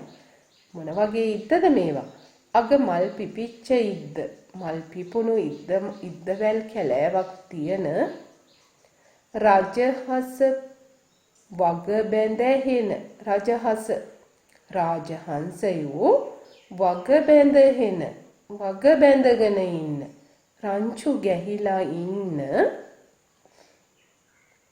පුල් විලේයා පිපුණු විල් ඇති නේද මේ කියන ප්‍රදේශයේ කවියා වර්ණනා කරන ප්‍රදේශයක පැත්තකින් මල් පිපිච්ච ඉද්ද කැලෑවක් තියෙනවා. අනිත් පැත්තෙන් රාජහංසයෝ බැහැගෙන ඉන්න රංචු පිටින් බැහැලා ඉන්න මල් පිපුණු විල් තියෙනවා. හරි ලස්සන සුන්දර පරිසරයක් ගැන කවියා කතා කරනවා. සැල්හිණියා යන මාවතේ හම්බ වෙන ළඟ තුරු මල් ගිලිහුණු රොණ බුලේයා. ළඟ තුරු ළඟ තියෙන ගස් වලින් මල් ගිලිහුණු ගිලිහිච්ච මල් වල රොණ උලේයා. රොණ අවුල් වෙලා තියෙනවා. රොන් ගැවසිලා තියෙනවා. එහෙනම් ළඟ තියෙන ගස් වලින් වැටිච්ච මල් වල රොන් වලින් ගැවසුණු රොන් එකට අවුල් වෙලා තියෙන රේණු ගොඩක් එකට වැටිලා තියෙන පලහෙල වැලි තෙලේයා. පලහෙල කියන්නේ පැහැදිලි. හෙල කියනවා සුදු. පල පැහැදිලි. හෙල සුදු. වැලි තෙලේයා. වැලි තලාවන්ගෙන් යුක්ත. පැහැදිලි සුදු වැලි තලාවන්ගෙන් යුක්ත. මග බැස යව. මාර්ගයට බැහැලා යන්න. සැල්හිණියාට කවියා කියනවා. සැල්ලිහිණියාට මාර්ගයේ හම්බ වෙන සිද්ධියක විලාසයෙන් කවිය හරි ලස්සන අපූරු පරිසර වර්ණනාවක් මේ කවියේ ඉදිරිපත් කරලා තියෙනවා. හරි ළමයි ඒ එක්කම මේ කවියේ අපිට බලද්දි පේනවා මේ රාජහංසයෝ ගැන කියනකොට කවිය පාවිච්චි කරන පද සංඝටනය අර විරිත ඇතුලේ නවත්තන තැන් අපි කියන්නේ යතිය තියෙනවා. සමහර කවියෝ පද 3න් 3ට 4ට 3 4 ඔය විදිහට නතර වෙන තැන් තියෙනවා. මේ කවියේ මේ පළවෙනි දෙවෙනි පේලි ගත්තම අග පිපි මාලි ගීය ලීය කැලේ ය වග බැඳ හෙන රජ හස පුල් නේ මාත්‍රා දෙකෙන් දෙකට නතර වෙන ස්වභාවයක් පේනවා. මාත්‍රා දෙකෙන් දෙකට යතිය තියෙන ස්වභාවයක් පේනවා. හරි? මේ කියන මාත්‍රා කැඩෙන විලාසයත් එක්ක ළමයි අපේ හිතවල මැවෙනවා. හංසයින්ගේ ගමන් ලතාව හංසයෝ යන විදිහ. වග බැඳ හෙන රජ හස පුල් විලේ ය හංසෙක් පැද්දි ඇඟ බරයිනේ ලොකු ඇඟක් තියෙන්නේ පැද්දි යන්නේ තාරාවේ හංසෙක් ඇඟ පැද්දි යන හංසෙක්ගේ ගමන් ලතාව ගැන අපේ හිතවල සංකල්ප රූපමවන්න කවියට පුළුවන් වෙලා තියෙනවා. එහෙනම් අපිට කියන්න පුළුවන් කවිය මේකෙදී මාත්‍රා දෙකෙන් දෙකට බිඳෙන යතියේ අනුප්‍රාසයක් යොදාගෙන තියෙනවා. එලිසමේ විරිත මේ කියන ඒවත් එක්ක. ඒකත් එක්ක අපට හංසයින්ගේ ගමන් ලතාවක් පිළිබඳ සංකල්ප රූපමවන්න කවියා සමත් වෙලා තියෙනවා. හරි? එහෙනම් අපි යනවා ඊළඟ කවියට. අයිරාවන වත් නවතන රිසින්නෙන අයිරා දහස් දිලිදුණු කොත් සෙපත්ගෙන කයිකාවලෙහි දැක සෙබළුන් රැක සිටින වයියා කරන් මල්තුරු ගණමන හිසින කවිය සැල්ලිහිණියට කියන වයියා කරන් වේගයෙන් යන්න කියලා සැල්ලිහිණියට කියන්නේ. බලමු අපි කොහොමද කවිය මේ කියන්නේ කියලා. අයිරාවන වත් නවතන රිසින්නෙන අයිරාවනය කවුද මේ අයිරාවන? අයිරාවන කියන්නේ ඇතෙක්. අයිරාවන ඇත අයිති වෙන්නේ ශක්‍ර දෙවියන්ට. අයිරාවන කියලා කියන්නේ ශක්‍ර දෙවියන්ගේ ඇත. තුන් ලෝකෙටම ලොක්කා ශක්‍ර දෙවියෝ. එහෙනම් ශක්‍ර දෙවියන්ගේ ඇත කියන්නේ හරි ශක්තිමත් ඇතෙක්. අයිරාවන වුවත් නවතන රිසින්නෙන අයිරාවන අත ආවත් අයිරාවන ඇත වුවත් නවත්තන කැමැත්තෙන් එන අයිරා දහස් දිලි දුණු කොත් සිපත්ගෙන මේ අයිරාවන ඇතාවත් නවත්තන්න බලාගෙන එන අය අරගෙන ඉන්නේ මොනවද? අයිරා දහස්. අයිරා කියන්නේ අධික වැඩි. අයිරා දහස් කියවම 1000කටත් වඩා වැඩි. 1000කටත් වඩා අධික දිලි දුණු කොත් සිපත්ගෙන දිලිසෙන්නා වුණු 1000කටත් වඩා අධික දුණු දන්නවනේ දුන්න විදින එක දුන්නු. කොත් කියන්නේ කුන්තායුධ අනිනායුධයක්. හරි? සිපත් කියන්නේ ආසිපත් කඩු අරගෙන. එහෙනම් මේ කියන සෙබළු ගැන කියන්නේ මේ අපේ රටේ මුරකාවල් වල හිටපු සෙබළු. එයාලා එන්නේ කොහොමද? අයිරාවන ඇතාවත් නවත්තන කැමැත්තෙන් එන්නේ. අයිරාවන ඇතා වුණත් නවතන කැමැත්තෙන් එනවා කියන එක තුල මේ සෙබළුන් සතු ලක්ෂණයක් විද්‍යමාන වෙනවා. මොකද්ද ලක්ෂණය? මේගොල්ලන්ගේ තියෙන දක්ෂතාව, ශක්තිය. අයිරාවන ඇතා නවත්තන්න නම් අධික ශක්තියක් තියෙන්න ඕන. අපේ මේ මුර සෙබළු ඒ වගේ අධික ශක්තියක් තියෙන මුර සෙබළු කියන කවියක් ව්‍යංගවත් කරනවා. මෙයාලා නිකන් නෙවෙයි ඉන්නේ අතේ මොනවද 1000කටත් අධික දිලිසෙන කඩු දුණු කුන්තායුධ අතේ අරගෙන ඉන්නේ. හරි? කයිකාවලෙහි දැක සෙබළුන් රැක සිටින ඔන්න සමාජ තොරතුරක් මේ කාලේ. අපේ සමාජ පසුබිම. අපි කිව්වා මුලින් කවිය කිව්වා මේ කාලේ අස්ථාවර වාතාවරණයක් දේශපාලනික වාතාවරණයක් තිබුණා. හැබැයි සේනානායක සපු කුමාරයා යාපාපටුනේදී ජයගත්තා නේ ආපපට ජයග්‍රහණය කළා ස්ථාවරත්වයට පැවතුණා. එහෙම වුණත් රටේ ආරක්ෂාව මේ විදේශිකයන්ගෙන් එන ආක්‍රමණ චෝල ආක්‍රමණ නවත්ත ගන්න රට පුරා මුරකාවල් මුරපොළවල් පිහිටුවලා තිබිලා තියෙනවා. ඒ වගේ එක මුරපොළක් ගැන තමයි කවිය මේ කතා කරන්නේ. කයිකාවල කියන ප්‍රදේශයේ තිබුණු මුරපොළක් ගැන කවිය කතා කරන්නේ. එහෙනම් ළමයි ඔන්න රට ගැන අපිට දේශපාලනික තොරතුරක් මේ කවියනොත් දැනුණා අපිට හම්බ වුණා. හරි? වයියා කරන් මල් තුරු ගන වන හිසින කවිය කියනවා මෙතන නම් ඉන්න එපා මෙතන හරි භයානකයි. නේද? මේ ඉන්නේ යුදසෙබළු මේ වගේ ශක්තිමත් අය. සැලෙන් හිණියා වගේ සතෙකුට ඉන්න සුදුසු තැනක් නෙවෙයි මෙතන. හරි බියජනකයි. එහෙමනම් කවිය කියනවා වයියා කරන් වේගයෙන් යන්න වේගයෙන් යාත්‍රා කරන්න කොහෙන්ද මල් තුරු ඝන වන හිසින මල් පිපිලා තියෙන ගස් තියෙන වන හිසින් වනාන්තරයේ උඩින් පියාඹගෙන යන්න කියලා කවිය තමන්ගේ දූතයාට කියනවා. එහෙනම් මේ කියන කවිය හරහා තත්කාලීන සමාජයේ දේශපාලනික තොරතුරු අපිට හම්බ වෙනවා. කලින් කිව්ව විදිහට විරිත එලි සමය පොදු කාව්‍ය අලංකාරයක් විදිහට මේ කියන කවියෙත් ගලාගෙන යනවා. ඊළඟ කවියට යනවා අපි ළමයි. නිමල් සඳ පහන් වැනි වැලි පිට උදුල සුපුල් මල් යහන් ලිය මඩුලිය ගෙපෙල එකල් කෙලන වන දෙව්ලිය දැක කොමල ලසල් රුකෙක සැතැපෙව ලපලු සිහිලල සැල්හිනියට කවියා කියන්නේ නේද? මොන වගේද? පරිසරය ගැන කතා කරන්නේ. සැල්හිනියා පහු කරන මාර්ගය ගැන කවියා මේ කතා කරන්නේ. පළවෙනි පේලියේ පද ටිකක් මාරු කරගන්න වෙනවා. නිමල් සඳ පහන් වැනි උදුල වැලි පිට. හරි නේද ළමයි? තුන්වෙනි පේලිය ටිකක් මාරු කරගන්න වෙනවා. එකල් කෙලන කොමල වන දෙවුලිය දැක එකල් කෙලන කොමල වන දෙවුලිය දැක හතරවෙනි පේලියක් මාරු කරගන්නවා මෙහෙම ලපලු සිහිලල ලසල් රුකෙක සැතපෙව ලපලු සිහිලල ලසල් රුකෙක සැතපෙව බලන්න අපි නිමල් සඳ පහන් වැනි උදුල වැලි පිට බබලන වැලි තලාව බබලන වැලි තලාව කවිය සමාන කරනවා නිමල් සඳ පහනකට. නිමල් සඳ පහන කියන්නේ නිර්මල සඳ පහනකට පිරිසිදු කැලල් විච්ච නැති නිර්මල සඳ පහනකට කවිය සමාන කරනවා. එහෙනම් නිර්මල සඳ පහනක් වගේ බබලන වැලි තලාවේ වැලි තලාවක් සඳ පහනකට සමාන කිරීම තුල මේ වැලි තලාවේ ස්වરૂපය ගැන අපේ හිතවල සංකල්පනාවක් ඇති වෙනවා. සඳ පහන කියනකොට අපිට මතක් වෙන මේ හැඟීම් ටිකක් තියෙනවා.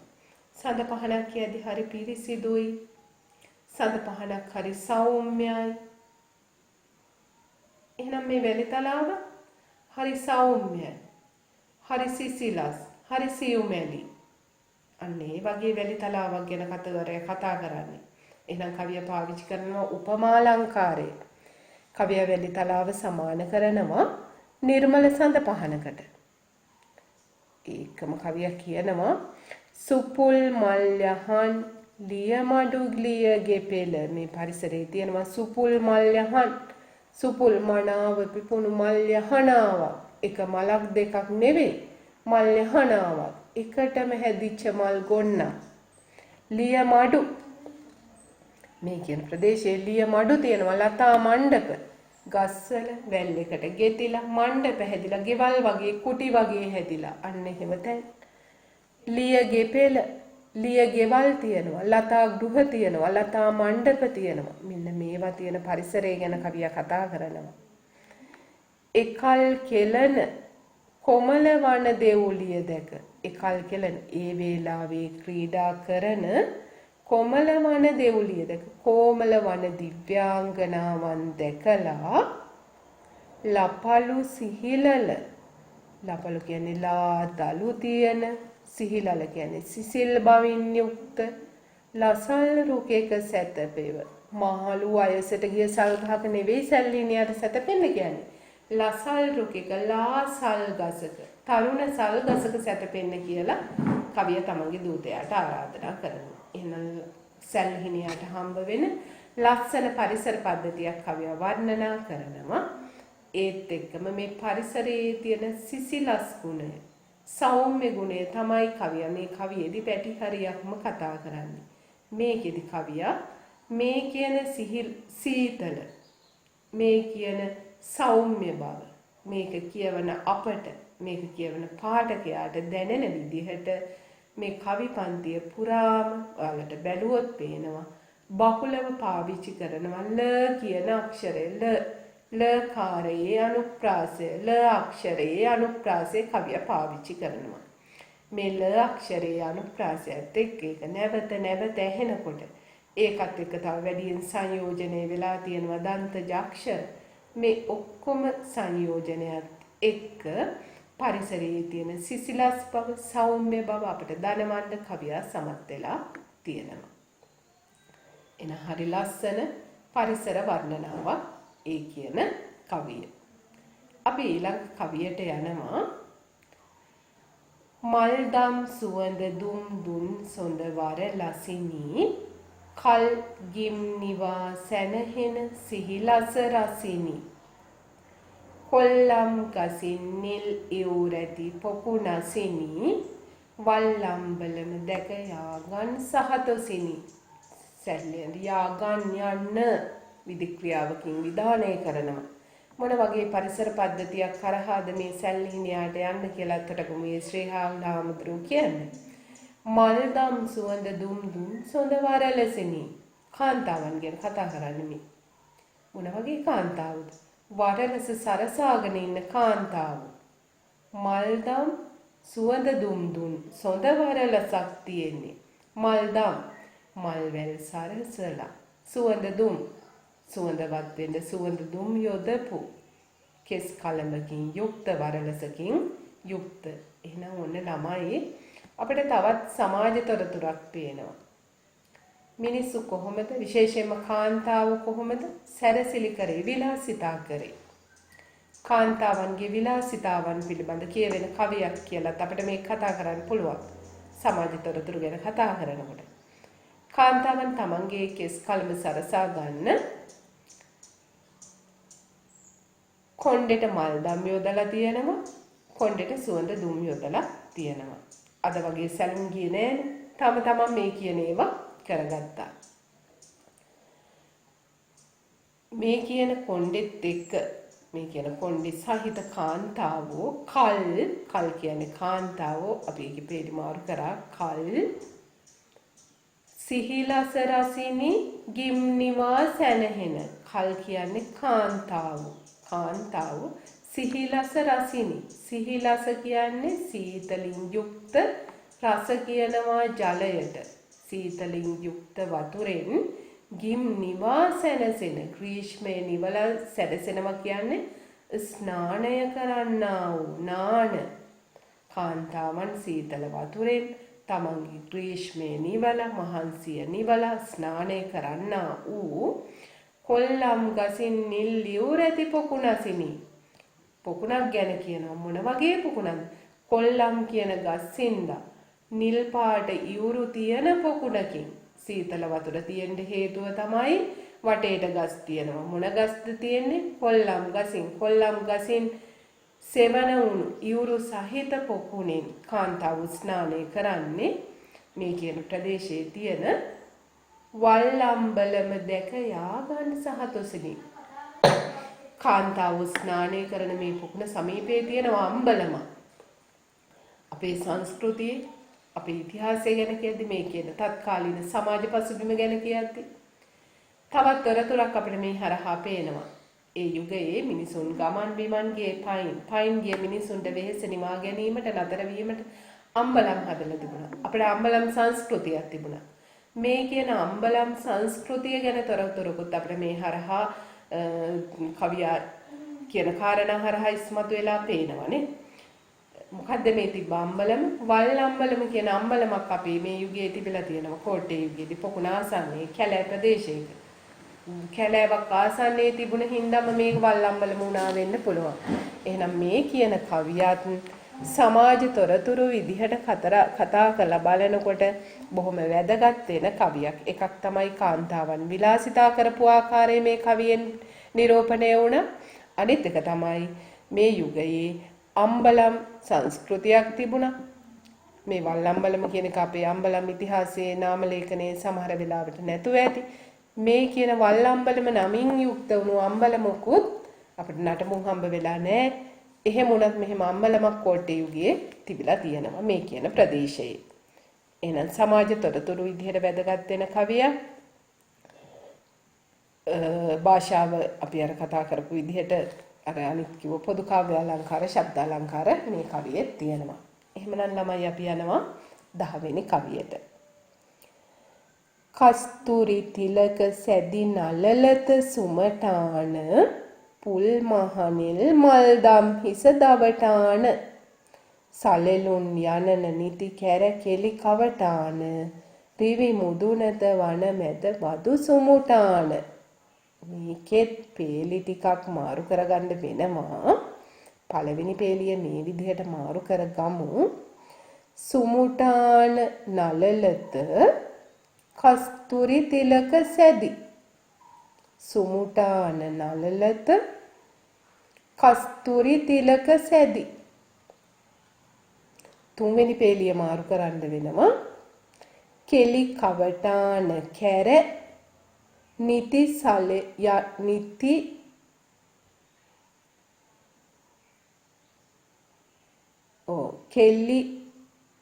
කෙලි කවටාන කැර නිති සලෙලුන් යනෙන. හරි. හතරවෙනි පේලිය මෙහෙම මාරු කරන්න වෙනවා. සුමුටාන වන මැද රිවි මුදුනත වදු. සුමුටාන වන මැද රිවි මුදුනත වදු. හරි ළමයි අපි ඔන්න තේරුම බලන්න එනවා. සුමුටාන නලලත. සුමුණාටගෙන මට සිලුටුණු නලලේ. සිනිදු මෘදුණු නලලේ. මට සිලුටුණු නලලේ කස්තුරි තිලක ඇඳි. කස්තුරි වලින් තිලක ඇඳගෙන කස්තුරි අපි රූපලාවන්‍යයට පාවිච්චි කරපු එකක් බෙහෙත් වලටත් පාවිච්චි කරා කියලා කියනවා. කස්තුරි මුවාගෙන් ගන්න ද්‍රව්‍යයක් කියලා කියනවා. නේද? එහෙනම් මේ සුමුටාන නලලවල් වල කස්තුරි වලින් තිලක ඇඳගෙන පුල් මහනෙල් මල්දම් හිස දවටාන. පුල් මහනෙල් පිපිච්ච මහනෙල් මල්දම් කියන්නේ මල්දාම මල්වැල් පිපිච්ච මහනෙල් වැල් හිස වටේ දවටාගෙන නලලේ කස්තුරි තිලක තියාගෙන කෙලි කවටාන කැර කෙලි කවටකම් කරමින් නිති සලෙලුන් යනෙන හැමතිස්සේම සල්ලාලයින් යනෙන. මෙතනදී කවියා සලෙලුන් කියන එකෙන් අදහස් කරනවා විනෝදකාමී ජනයා නැත්නම් විනෝදකාමී තරුණයා. නේද ළමයි? ඔන්න අපට පේනවා අපි කතා කරන්නේ ඉතිහාසයේ කාන්තාවන්ගේ විලාසිතා ගැන.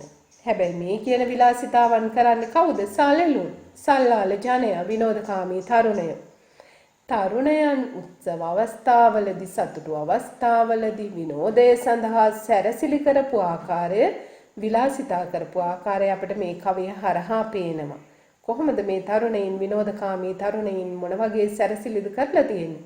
නලලේ තිලක තබා ගැනීම, මල්දම් හිස වටා පැලඳීම වගේ විලාසිතා කරලා තියෙනවා. හරි? එහෙනම් ඔන්න සමාජ තොරතුරත් තත්කාලීන සමාජ තොරතුරක්. අන්තිම පේළියේ කියනවා සුමුටාන වන මැද. සුමුටාන කියන වනාන්තරේ නම. සුමුටාන කියන වනාන්තරයේ මැදට රිවි මුදුනත වදු. මේ කියන දවසේ ඉර මුදුන් වෙනකොට වදින්න පිවිසෙන්න. ඉර මුදුන් වෙනකොට සුමුටාන වනාන්තරයේ මැදට පිවිසෙන්න කියලා කවියා තමන්ගේ දූතයාට ආරාධනා කරනවා. හරි ළමයි? එහෙනම් මේ කවියත් අපිට වැදගත් වෙනවා සමාජ තොරතුරු විදිහට සලකලා බලනකොට. ඒකම අපි දැක්ක අපි පද මාරු කරලා පද ගලපලා බැලුවා. අපිට අර්ථය පැහැදිලි. එලි සමය තියෙනවා. විරිතකට අනුව රචනා කරලා තියෙනවා. සහ සමාජ තොරතුරු සමාජ තොරතුරු නිරූපණය වෙනවා විද්‍යමාන වෙන කවියක් මේ කවිය. අපි ඊළඟ කවියට යනවා. පරිසර වර්ණනාවක් ඊළඟ කවිය හම්බ වෙන්නේ. මග නිලමින් සිටිනා දුඹනී පියල. දෙවෙනි කවියේ පද ටිකක් මාරු කරගන්නවා. රොණිනවල මලගෙහි කෙල රොණිනවල මලගෙහි පිය සලමින් කෙල රොණිනවල මලගෙහි පිය සලමින් කෙල. එච්චරයි පද මාරු කරන් තියෙන අපි බලන් යමු. මග නිලමින් සිටි මාර්ගය නිල් පාට කරමින් ඉන්න නා දොඹ නී පියල ගස් වර්ග හතරක නම් කියනවා. නාගස් දොඹ ගස් නී කියනවා බක්මී ගස් පියල කියනවා මොරගස්. මාර්ගය නිල් පාට කරමින් තියෙනවා නා දොඹ බක්මී මොරගස්. මේ ගස්වල රොණිනවල මලගෙහි පිය සලමින් කෙල. රොණිනවල කියන්නේ රේණු වලින් ගැවසුණු මේ කියන ගස්වල මල් පිපිලා තියෙනවා. මේ මල් වල රේණු වලින් ගැවසුණු රොණිනවල රොණින් නවුල් වුණු රොන් වලින් ගැවසුණු මලගෙහි මල් කෙලවරෙහි මල් වල අග පිය සලමින් කෙල පියාපත් සලමින් ක්‍රීඩා කරලා. සැල්හිණියට කවියා කියන්නේ. සැල්හිණියට මේක කියන මුවාවෙන් කවියා අපිට කියන්නේ සැල්හිණියන මේ මාර්ගයේ මේ කියන ගස් තියෙනවා. ඒ වගේ ලස්සනට මල් පිපිලා තියෙනවා කියන පරිසර වර්ණනාවක් කවියා ඉදිරිපත් කරන්නේ. තතුඩ ළමින් බිඳ විලිකොන් මියුරු පල තුඩ ළමින් තුඩ ළමින් තුඩ ගසමින් තුඩ ඔබේ තුඩ ගසමින් විලිකොන් මියුරු පල බිඳ. විලිකොන් අපිට කලින් අර ඉස්සලා පාඩමේ කවියක හම්බුණා. විලිකොන් කියන්නේ ඉදුණු. ඉදුණු පළතුරු බිඳලා ඔබේ තුඩ ගසමින් ඉදුණු පළතුරු බිඳලා ඉදුණු පළතුරු අනුභව කරලා කියන අදහස. ඉසිඹු ළමින් යෙහි ඉසිඹු ළමින් යන්න. ඉසිඹු ළමින් කියන්නේ විවේක ගනිමින් යන්න. සැලලිහිණියට ආමන්ත්‍රණය කරනවා. සැලලිහිණිය දඹ පඳුරුවල. සැලලිහිණියට කියනවා දඹ පඳුරුවල විවේක ගනිමින් යන්න. හරි. එහෙනම් තේරුම පැහැදිලි. මේ පරිසර වර්ණනාවක් කවිය ඉදිරිපත් කරනවා. සැලලිහිණියට හම්බ වෙන විවිධාකාර ගස් හැදුණු ඒ වගේ මල් පිපිලා තියෙන ඉදිච්ච පළතුරු සහිත වුණු පරිසර පද්ධතියක් පිළිබඳ කවියා මේ සැලලිහිණියාට කතා කරන විලාසයෙන් සැලලිහිණියාට පෙන්නන විලාසයෙන් වර්ණනා කරලා තියෙනවා. හරි. අපි ළමයි ඊළඟ කවියට යනවා. රිවි තැවුලේ පිපි කමලේ විල් කැවසි මත කෝලේ තුරු වදලේ හඬන නිසි වන සැවුලේ මග අසලේ තොර සැලසි ගොරු බැවුලේ යව අවුලේ නොවේ කිසි. එලි සමය පේනවා දකිද්දිම මුල එලි සමය අග එලි සමය මැද එලි සමය සහිත කවියක්. ශබ්දාලංකාර අපි දන්නවා විරිත පාවිච්චි කරලා තියෙන කවියක්. එකම ශබ්ද අපට ආය වුණා. අනුප්‍රාසාත්මක බවින් යුක්ත රිවි තැවුලේ පිපි කමලේ මත කෝලේ තුරු වදලේ වන සැවුලේ මග අසලේ ගුරු බැවුලේ අවවුලේ එකම විදිහේ ශබ්ද වල අනුප්‍රාසයේ තියෙන කවියක්.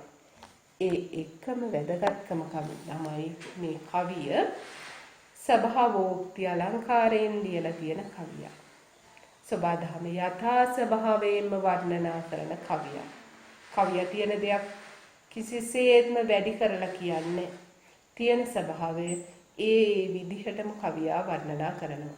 සැලහිණියට හම්බ වෙන මාර්ගයේ හම්බ වෙන පේන්න තියෙන දර්ශන කවියා ඒ ස්වභාවයෙන්ම ස්වභාවෝක්තියෙන් වර්ණනා කරලා තියෙනවා. හරි සරල භාෂාවක් පාවිච්චි කරපු සරල සුගම පද සංයෝජනයක් තියෙන හරි ලස්සන කවියක් මේ කවියේ. රිවි තැවුලේ පිපි කමලේ විල් ගැවසි. රිවි තැවුල හින්දා සූර්යාගේ තාපයෙන් පිපි කමලේ සූර්යාගේ තාපයෙන් පිපුණු නෙළුම් මල් සහිත විල් ගැවසි. විල් වලින් ගැවසුණු. එහෙනම් ඔන්න මේ පරිසරයේ සුන්දරත්වය ස්වභාව සෞන්දර්ය වර්ණනාවක් නේද? සූර්යාගේ තාපයේ හින්දා පිපිච්ච නෙළුම් මල් සහිත විල් තියෙනවා. මත කෝලේ තුරු වදලේ හඬන නිසි. ඒක අපි මේ විදිහට අංක මාරු කරගත්තා. නිසි තුරු වදලේ මත කෝලේ හඬන. නිසි තුරු වදලේ මත කෝලේ හඬන. නිසි තුරු වදලේ ගැලපෙන තුරු වදලු වල මත් කෝලන් හඬන. අපි කිව්වා නේද එක පැත්තකින් නෙළුම් මල් පිපිලා තියෙනවා. තව පැත්තෙන් ගස්වල Tamanට ගැලපෙන ගස්වල ඉඳගෙන මත් වූ කෝල කෑ ගහනවා. මත් වූ කෝලන්ගේ නාදය ඇහෙනවා. ඇහැට පේන දර්ශනය හරි ලස්සනයි. කනට ඇහෙන නාදය හරිම ලස්සනයි. අපූර්ව පරිසර වර්ණනාවක් කවිය මේ කතා කරන්නේ. වන සැවුලේ මග අසලේ පොර සැලසි. මාර්ග ආසන්නේ පොරට සැරසිලා ඉන්න පොරාල්ලමින් ඉන්නවා කවුද? වන සැවුල්ලු. වලි කුකුල්ලු පාරවල් අයිනේ පොර කමින් ඉන්න. හරි සිද්ධි සමුදායක්. සිද්ධි දාමයක් කවිය මේ කියන්නේ නේ. එක පැත්තකින් නෙළුම් මල් පිපිච්ච විල් පේනවා. අනිත් පැත්තෙන් ගස් උඩ ඉඳගෙන කොවුල කෑ ගහනවා එහෙනවා. අනිත් පැත්තෙන් වලි කුකුල්ලු පොර අල්ලනවා පාර දෙපැත්තේ ඉඳගෙන. මෙන්න මේ කියන ගුරු බැවුලේ කිසි යව අවුලේ නොවී කිසි. මේ කියන්නේ මේ ගුරු බැවුල කියන ප්‍රදේශයේ කවිය වර්ණනා කරන්නේ. ගුරු බැවුල කියන ප්‍රදේශයේ පරිසර සුන්දරත්වයේ කවිය වර්ණනා කරන්නේ. මේ කියන ගුරු බැවුල ප්‍රදේශයේ කිසිම අවුලක් වෙන්නේ නැතුව යන්න කියලා කවිය තමන්ගේ දූතයාට කියනවා. හරි? එහෙනම් ළමයි මේ කවියත් අපට පැහැදිලි අපට තේරුණා. අපි ඊළඟ කවියට යනවා. සභාඋක්ති අලංකාරයේ තියෙනවා කිව්වා. එලිසමයේ තියෙනවා. අනුප්‍රාසයේ තියෙනවා. මාත්‍රා 18 විරිත තිබුණා. හරි? පරිසර වර්ණනාවක්. සභාදාම් වර්ණනාවක් කවියේ තිබුණේ. අපිට නිර්දේශ වෙලා තියෙන අන්තිම කවිය ටිකක් අර සම්භාව්‍ය භාෂාවේ පද වැඩියෙන් යෙදිච්ච කවියක්. මේ කවිය. වනසිරි පියුම්රා බඳරන බරන යුරු වටපිරි සුපුල් දුනුකේ මල් මුරුත තුරු බිඟු පිරිවැරු ඔලු පුලඹුලවල තඹුරු හිම සරිත් සිහිල් දිය හෙබ දැක යන් නිතුරු. භාෂාව කියද්දිම අපට අර සරල බවට එහා ගිය ලක්ෂණයක් දැනුණා.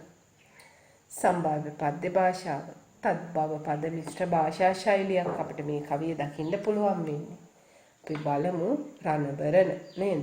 ස්වර්ණාභරණ රණබරණ වෙනවා නේ? හරි. රොංග කියන එකෙන් බිඟු කියලා බින්දෙනවා. ඒ වගේ පద్මරාග පියුම් රා වෙනවා. මේ විදිහට බොහොමයක් බව පද සහිත වෙච්ච භාෂා ව්‍යවහාරයක්. වනසිරි වනය සමාන කරනවා සිරීට. සිරි කියන්නේ කවුද? ශ්‍රියාකාන්තාව. වනේ ශ්‍රියාකාන්තාවට සමාන කරනවා. මොකක්ද ළමයි කාව්‍ය අලංකාරය? රූපක අලංකාරය. වනේ නැමැති ශ්‍රියාකාන්තාව. වනේ නැමැති ශ්‍රියාකාන්තාවගේ පියුම් රා බඳ. පියුම් රා කියන්නේ පద్මරාග මාණික්‍ය රතු පාට මැණි. වනේ නැමැති ශ්‍රියාකාන්තාවගේ පద్මරාග මාණික්‍ය වලින් බැඳලා තියෙන පද්මරාග මාණික්‍ය අල්ලලා තියෙන රණබරණ යුරු රත්තරන් ආභරණ වගේ කවියා රූපක අලංකාරයකුත් පාවිච්චි කරා. වනසිරි වනේ නැමැති ශ්‍රියාකාන්තාව. වනේ නැමැති ශ්‍රියාකාන්තාවගේ පද්මරාග මැණික් අල්ලන ලද රත්තරන් ආභරණ වගේ කවිය පාවිච්චි කරනම උපමාවක්. වනේ කියන්නේ ශ්‍රියාකාන්තාවක් නම් මේ වනේ කියන්නේ ශ්‍රියාකාන්තාවගේ රත්තරන් ආභරණ වලට සහ මේ රත්තරන් ආභරණ වල අල්ලලා තියෙන රතු කැටවලට කවිය සමාන කරන්නේ මොනවද කියලා අපි බලමු. ඊළඟට උපමා කරන්නේ සුපුල් දුනුකේ මල් මුරුත තුරු වටපිරි. පද මාරු කරගත්තා අපි ඒකේ. සුපුල් දුනුකේ මල් මුරුත තුරු වටපිරි. සුපුල් දුනුකේ පිපිලා තියෙන දුනුකේ මල් මුරුත තුරු මල් සහිත නැත්තම් මල් පිපුණු මුරුත ගස් වටපිරි වටේට පිරීලා තියෙන. එහෙනම් කවියා රත්තරන් ආභරණ වලට මැණික් වලට සමාන කරේ මොනවද? මේ කියන වනාන්තරයේ පිපිලා තියෙන දුනුකේ සහ මල් පිපිලා තියෙන මුරුත ගස්. මේ වගේ වටේට පිරිච්ච බිඟු පිරිවැරු. බිඟු අපි දන්නවනේ බෘංග කියන එකකින් හැදෙන්නේ. මීමැස්සෝ පිරිවරලා ඉන්න මීමැස්සු ගොඩාක් ඉන්න පිරිවරා ඉන්න කිව්වහම මීමැස්සු ගොඩාක් ඉන්න ඔලු පුල බුල වල තඹුරු මල් වර්ග ටිකක් ගැන මේ කියන්නේ මීමැස්සු පිරිවර. ඔලු කියනවා ඕලු වලට.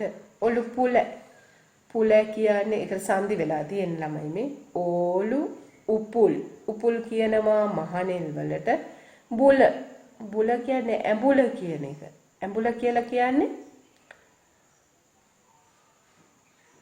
එළමානෙල්. ඕලු මහනෙල් එළමානෙල් වල කියන්නේ ආකූල වුණ එකට එකතු වුණු මොනවද? ඕලු මහනෙල් එළමහනෙල් වලින් ආකූල වුණු ඒත් එකම තඹුරුත් තියෙනවා රතු නෙළුම්. ඕලු රතු නෙළුම් මහනෙල් එළමහනෙල් වලින් ආකූල වෙච්ච එකට පිරී ගියපු හිමසාරි හිමවලට සමාන. සීතල මේ දිය පොකුණක් ගැන කතා කරන්නේ. පොකුණේ වතුන හිමසාරිලු. හිම වලට සමානයිලු. එහෙනම් හිම වලට උපමා කරනවා පොකුණේ වතුර. පොකුණේ වතුර වල මොන වගේ ස්වභාවයක්ද කවිය අපට මතක් කරන්නේ? සිසිලස් ගුණය. හිම සරි සිහිල් දිය හෙබ. හිම වලට සමාන සීතල තියෙන දිය හෙබ දිය පොකුණ දැකලා යන් මිතුර යන්න කියලා කවියා සැලලි හිණියාට කතා කරලා කියනවා. එහෙනම් ළමයි අපි දැක්කා මේ කවියේදී කවියා භාෂාව පාවිච්චි කරන්නේ සම්භාව්‍ය භාෂාවේ පද මිශ්‍ර භාෂා ශෛලිය. ඒත් එක්කම අපි දැක්කා රූපකාලංකාර පාවිච්චි කරා වනසිරි වනේ නැමැති ශ්‍රියාකාන්තාව. කවියා ඒත් එක්කම උපමා පාවිච්චි කරා වනේ නැමැති ශ්‍රියාකාන්තාවගේ පద్මරාග මැණික් ඔබ්බවන ලද රත්තරන් ආභරණ වගේ මොනවද දුනුකේ මල් සහ මුරුත ගස්. ඒත් එක්කම කවියා තවත් උපමාවක් පාවිච්චි කරා මේ දිය හෙබේ වතුර නැත්නම් දිය පොකුණේ වතුර. හරියට මොනවා වගේද? හිම සරි සිහිල් දිය. හිමට සමාන සීතල දිය කියලා කවිය නැවතත් උපමා අලංකාරයක් පාවිච්චි කරනවා. හරි. එහෙමනම් ළමයි අපි මේ කවි පන්තිය පුරාම දැක්ක කවියා ශබ්ද අලංකාර, අර්ථ අලංකාර සංයෝජනය කළ හරි ලස්සන පරිසර වර්ණනාවක් කරනවා. සැලෙනියට හම්බෙන මාර්ගය ගැන වර්ණනා කරනවා. විතරක් නෙවෙයි සමාජ ආර්ථික දේශපාලනික තොරතුරු සමුදායක් නිරූපණය කරන ඉදිරිපත් කරන ඓතිහාසිකමය වශයෙන් සමාජ විද්‍යාත්මක වශයෙන් වැදගත් වෙන තොරතුරු සමූහයක් උද්දීපනය කරපු කවි ටිකක් කියලා අපිට මේ කවි ටික කතා කරන්න පුළුවන්. එහෙමනම් ළමයි අපි ඔයාලට අදාළ මේ අභ්‍යාස වලට අදාළ සියලුම තොරතුරු මම හිතන්නේ අපි කතා කරා. සබාව සෞන්දර්ය වර්ණනාවලදී කවියගේ කාව්‍ය උපක්‍රම ගැන ප්‍රශ්නයක් අහනවා. කාව්‍ය උපක්‍රම අපි කතා කරා ශබ්දාලංකාර, අර්ථාලංකාර. සභාවෝක්තියට මුල් තැනක් දුන්නා කියලා කතා කරනවා. සභාවෝක්තියට අදාළ කවි අපිට හම්බුණා 12 වෙනි කවිය, 11 වෙනි කවිය, 6 වෙනි කවිය වගේ කවි. අවස්ථා සිද්ධි වර්ණනා කිරීම, පරිසරය වර්ණනා කරන ගමම්ම කවියා සමහර අවස්ථා සිද්ධි වර්ණනා කරා. මේ සේනානායක සපු කුමාරයා දිනලා එන අවස්ථාව, කාන්තාව දිය ස්නානය කරපු අවස්ථාව, එතකොට අර සුමුටාන වනාන්තරයේ මැද්දෙන් සල්ලාලයන් හිමිහි ගිය අවස්ථා සිද්ධි වර්ණනා කරා. ඒව ගැන කතා කරන ප්‍රශ්නයක් තියෙනවා. කවියා මේකෙන් නිරූපණය කරන සමාජ ආර්ථික තොරතුරු, ආර්ථික දැක්කා, දේශපාලන දැක්කා, සංස්කෘතික තොරතුරු අපි දැක්කා. ඒකම චමත්කාර ජනක වනපියස අපි ඒව කතා කරා. මම හිතන්නේ හැමෝටම පාඩම හොඳට තේරෙන්න ඇති. හරි? තව දුරටත් ඔයාලට විචාර ලියන්න අවශ්‍ය නම් ඔයාලා දන්නවා. අර පොත මේ සාහිත්‍ය සංග්‍රහයේ විචාර වලට අපි උත්තර ලියලා තියෙන පොත. ඒ පොතේ මේ ප්‍රශ්න පහටම උත්තර තියෙනවා. ඒකත් අපිට කියවලා බලන්න පුළුවන්. හරි. එහෙමනම් නැවතත් අපි පාඩමකින් හම්බ වෙනකල් සියලු දෙනාටම තෙරුවන් සරණයි.